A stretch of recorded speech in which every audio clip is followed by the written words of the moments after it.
আপনি অন্যের উপকার করবেন, পিঠে চুরি খাবেন না, এই দুনিয়ায় এটা কখনো হবে না। আপনি অন্যের উপকার করবেন, আগে মেন্টালিটি তৈরি করে ফেলুন, সে আমার ক্ষতি করবেই, আমার পিঠে সুযোগ পেলে মারবেই।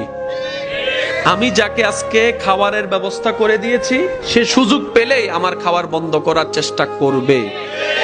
আমি আজকে যাকে অন্য জায়গায় বিপদ থেকে রক্ষা করার মুসিলা হয়ে চেষ্টা করেছি, সে সুযোগ পেলে আমাকে বিপদে ফেলবে।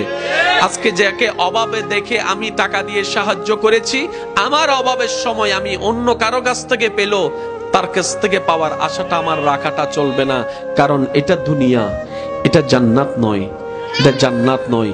দুনিয়া যতদিন ছিল, যতদিন আছে, যতদিন থাকবে, এই সমস্ত নিয়ম মেনেই আমাদেরকে চলতে হবে।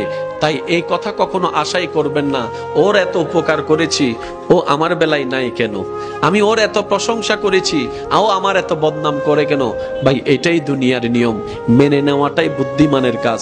সুতরাং উপকার করবেন, এটা জেনে সে আপনার পিছে মারবে, লাথি মারবে, গুতা মারবেই, তারপরও করে যান সাধ্যমতো তার রবকে খুশি করার জন্য। বলেন সুবহানাল্লাহ।